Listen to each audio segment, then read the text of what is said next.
Anies Rashid Baswedan.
Ya, halo selamat malam pemirsa TVRI dimanapun Anda berada. Saat ini partai politik sedang sibuk bergerilya. Nah, untuk bisa menentukan, membentuk koalisi yang nantinya ini akan menyiapkan calon presiden dan juga calon wakil presiden di tahun 2024 tentunya dalam kontestasi Pilpres. Ada parpol yang sudah mendeklarasikan diri calon presidennya, ada juga yang sudah terbentuk koalisinya tapi belum menentukan capres ataupun juga cawapresnya. Ada juga yang saat ini masih santai, masih belum terburu-buru dalam menentukan calon presiden dan juga calon wakil presidennya.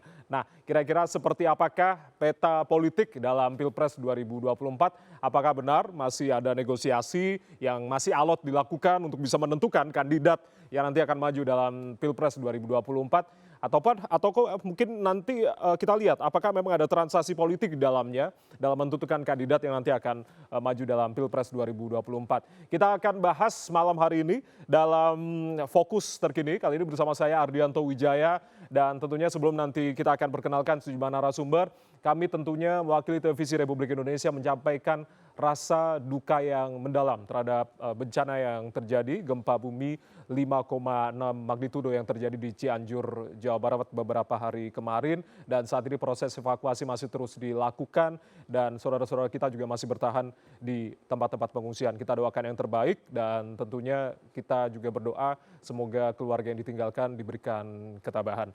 Baik, membahas terkait dengan tema kita di malam hari ini pemirsa TVRI, Peta Jalan Koalisi 2024. Sudah hadir sejumlah narasumber, kita akan ngobrol santai di malam hari ini, termasuk juga berdiskusi dengan tokoh-tokoh senior yang juga hadir.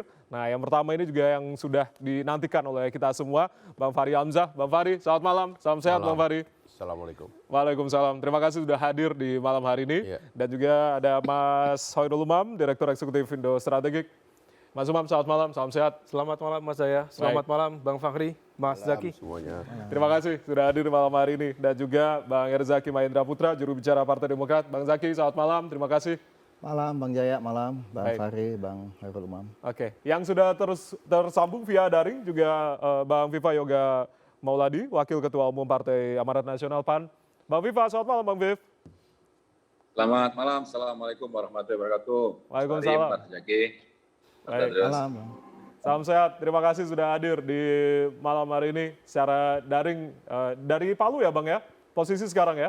Jadi Kota Palu persiapan Munas Kahmi besok. Mantap, luar biasa. Tadi disindir sama Bang Fahri, batiknya hijau gitu ya. Iya, hijau hitam. Hijau hitam. Pasukan hijau hitam. Pasukan hijau hitam ya. Yang pusat, untuk yang malam pusat. hari ini ya, pasukan hijau hitam. Baik, saya ke Bang Fahri terlebih dahulu. Bang Fahri, ini kan kalau melihat banyak sekali yang tentunya ramai diperbincangkan. Ini statementnya Bang Fahri terkait dengan bohir bandar yang tentunya masih belum deal-dealan nih untuk bisa menentukan capres dan juga cawapres. Maksudnya seperti apa nih Bang sebetulnya? Ya, kalau kita kembali kepada topiknya peta koalisi, memang kita harus selalu memperbaiki cara berpikir kita bangsa Indonesia, terutama para elit dan politisi, karena kadang-kadang kita itu miskonsepsi dari awal gitu. Inilah yang menyebabkan kemudian saya bikin bom-bom itu sekedar untuk mengingatkan bahwa ini ada yang salah gitu. Cara berpikir yang salah seperti apa? Misalnya istilah koalisi itu. Oke. Sebenarnya di seluruh dunia itu yang namanya koalisi itu terjadi pasca pemilu gitu. Kecuali di dalam sistem parlementer memang ada tradisi untuk membangun koalisi dini seperti di Malaysia sekarang yang paling aktual yang kita lihat itu. Tetapi di dalam sistem presidensial itu sebenarnya tidak ada istilah koalisi, tetapi kalau ada penggabungan itu terjadi setelah pemilu. Nah, di kita ini kan kekeliruannya terjadi karena ada konsep tiket gitu. Sehingga penggabungan tiket inilah yang disebut sebagai koalisi gitu.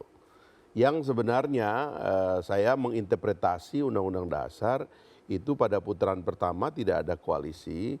Koalisi itu bermunculan setelah putaran kedua, ya, sehingga di situ nanti ada negosiasi siapa yang bergabung dengan pemerintah atau tidak bergabung dengan pemerintah. Itu kesalahan konsepsi pertama. Yang kedua itu jadwal gitu. Kekacauan kita adalah karena di dalam undang-undang dan juga keputusan KPU pendaftaran calon presiden ini kita bicara lompat ke capres lagi nih. Kalau tadi kita bicara legislatif. Sekarang kita bicara capres. Capres itu baru diterima naskahnya oleh KPU itu tanggal 7 sampai 13 September 2023. Dan kemungkinan akan disahkan sekitar tanggal 14 Oktober 2023. Itu artinya sekitar 11 bulan dari sekarang. Sementara itu 11 bulan ini tidak ada aturan tentang pencapresan, tidak ada aturan tentang koalisi dan sebagainya. Sehingga sebenarnya apa yang terjadi sekarang ini sebenarnya ilegal sebenarnya itu. Tidak ada aturannya. Dan itu yang harus didorong diatur. Dan begitu? ini yang harus diatur sebab saya kan orang tuh kan mungkin nggak tahu ya makna dari omongan saya. Misalnya waktu sekarang kan kalau koalisinya Mas Viva belum menyebut nama, tapi koalisinya koalisi perubahan sudah menyebut nama. Yang orang tidak pikir itu adalah kalau ada proses politik seperti ini, sekarang Anies Baswedan mulai kampanye, siapa yang menanggung kalau ada akibat daripada kampanye itu? Kalau maksudnya formil, akibat seperti apa nih? Kalau Contohnya? formil itu kan begini, begitu orang ditetapkan sebagai calon, maka seluruh aparatur negara ngamankan dia. Ada mobilisasi dana dari KPU, ada pengamanan dari aparatur negara, dan ada pengawasan, sehingga seorang kandidat selamat begitu. Di Amerika itu beberapa kali terjadi perubahan sistem nominasi, justru salah satunya adalah karena keamanan kandidat. Karena seseorang yang sudah disebut namanya itu berbahaya sekali kalau dia tidak dilindungi. Karena itu bisa terjadi masalah di tengah jalan. Nah, yang gini-gini ini kita tidak pikirkan padahal ini berpotensi menciptakan kerusakan. Apalagi faktanya di dalam pertumbuhan kita berpengalaman pemilihan presiden yang baru beberapa kali ini ya. Ya kejadiannya itu last minute karena nggak ada ikatannya. Siapa bilang katakanlah kalau ada 3 partai politik itu mengikat diri dalam akta notaris katakanlah seperti itu, akta ini batal demi hukum nggak ada gunanya karena ini di luar jadwal yang ditentukan oleh negara. Kejadiannya diterima dan ditetapkannya calon presiden itu hanya terjadi bulan September dan Oktober tahun depan. Jadi sekarang ini sebenarnya nggak ada makna dari peristiwa ini kecuali bahwa menciptakan kegaduhan yang mengakomodasi kemungkinan kelompok-kelompok marah dari kedua belah pihak. Karena kan saya sering bilang yang laten di negara kita ini kan adanya kelompok keras di kubu Islam dan kelompok keras di kubu nasionalis. Dan ini bisa benturan kalau di sosial media ini udah benturan.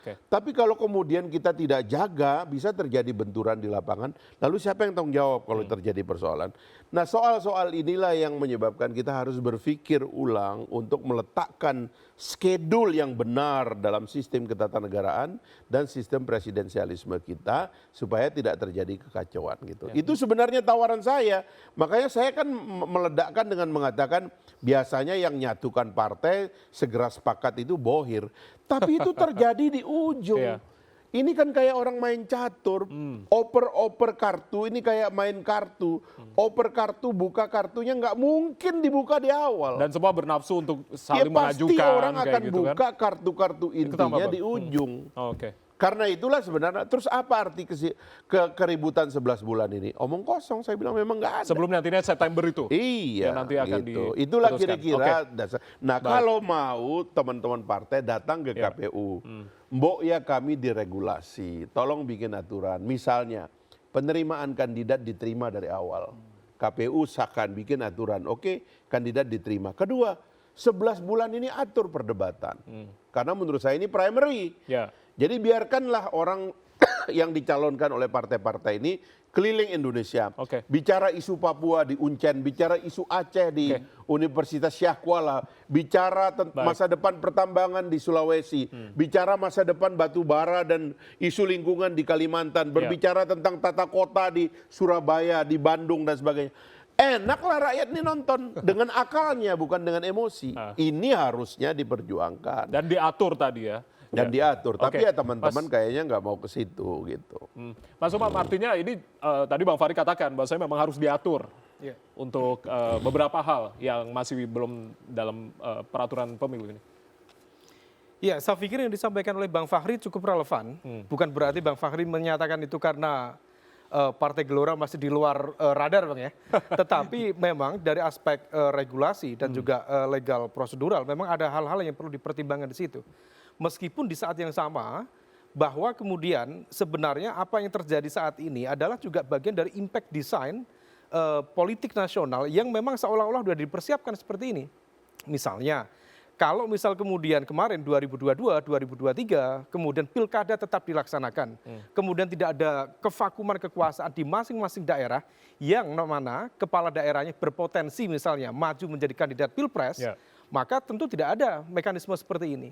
Atau misal sebaliknya, kalau misal pemerintah memang mencoba mengantisipasi, kalau kita, ini kabar burung, namanya juga burung, kita harus ini, apalagi burungnya hudhud katanya Bang. Wah, itu informasinya harus diklarifikasi dan dikonfirmasi. Kalau betul Koalisi Indonesia Bersatu, KIB, itu adalah sebuah operasi politik yang dipersiapkan di awal kemarin tahun 2022 ini, dipersiapkan untuk menjadi skoci politik bagi Pak Ganjar dan konon dikonfirmasikan, dikoordinasikan secara intens dengan Pak Presiden Jokowi, maka artinya sebenarnya ini memulai ya dari teman-teman di lingkaran kekuasaan sendiri.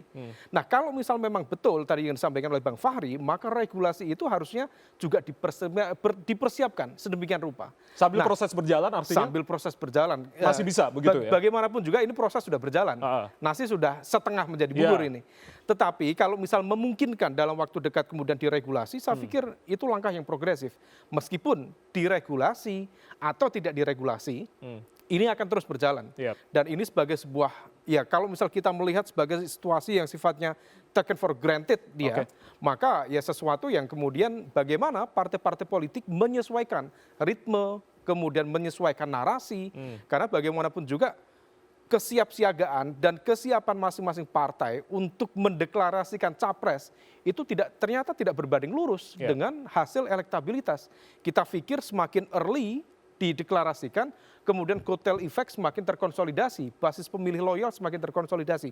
Misal kita cermati hari ini teman-teman dari SMRC misalnya merilis hasil survei yang sebenarnya tidak jauh-jauh beda dengan, memang ada perbedaan beberapa hasil, dengan Litbang Kompas misalnya kemarin, tapi yang bisa kita lihat misalnya Partai Nasdem yang sudah mendeklarasikan diri, mendeklarasikan Mas Anies misalnya, ternyata bukan secara serta-merta otomatis mendapatkan limpahan elektabilitas di situ. Justru ada sejumlah dinamika dan juga dari segi angka mengalami penurunan sedikit. Nah, sementara partainya Mas Zaky yang belum mendeklarasikan diri mengalami akselerasi yang masih cukup tertunda signifikan. di 10 November kemarin, begitu ya? Bukan tertunda. Oh, belum dilaksanakan. Beliau yang bisa Belum menjawab itu. dilaksanakan. Nanti. Jangan Mas Umam. Ya artinya bahwa ini sudah menjadi belantara, bahwa dinamika ini kemudian terlepas tadi dari kritik konstruktif dari Bang Fahri, bahwa ini adalah situasi yang sifatnya per hari ini taken for granted, dan mungkin juga dari the ruling power, kekuatan yang berkuasa saat ini memang tidak mengantisipasi itu. sehingga kemudian apapun proses yang berjalan, resikonya apapun, ya diterima dengan apa adanya oleh situasi dan juga stakeholders yang ada. Oke, Bang Zaki, tanggapannya apa yang tadi sudah diungkapkan Bang Fahri dan juga Mas Umam? Ya kalau dari kami ya melihatnya bahwa situasi saat ini sebenarnya tadi masukan Bang Fahri sangat-sangat konstruktif ya. Kemudian juga dari Mas Umam, tapi karena kan tidak komentar mengenai kami tadi. Kan mengenai tetangga gitu ya, jadi saya nggak relevan komentarinya. Tapi kalau kami melihatnya begini Bang, ada fenomena yang agak anomali sebenarnya. Karena bicara mengenai Pilpres ini bukan baru-baru ini gitu. Tetapi ada arus yang kuat sebenarnya bahkan dari 2021 pertengahan yang kami lihat antara bulan Maret atau April. Ya itu kami kan mempelajari terus gitu. Betapa kemudian ada diskursus di publik yang muncul mengenai siapa nih calon pemimpin selanjutnya yang untuk menggantikan Pak Jokowi.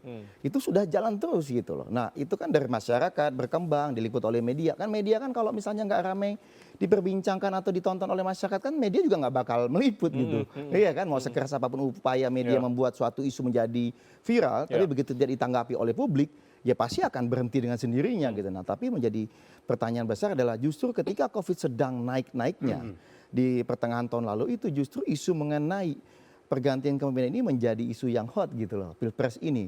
Sehingga kami melihatnya bahwa memang ada aspirasi yang kuat bagi masyarakat kita di tengah situasi yang sulit selama pandemi dan sampai sekarang pasca pandemi ini, keinginan akan adanya perubahan. Perubahan di pemerintahan, perubahan kepemimpinan, itu yang kami tangkap aspirasinya. Bahkan misalnya kita bicara mengenai nama Anies dan AHY, Demokrat itu tidak pernah mengeluarkan nama ini sekalipun. Tetapi nama ini muncul sejak antara Maret atau April tahun lalu. Dan terus bergulir sampai dengan saat ini.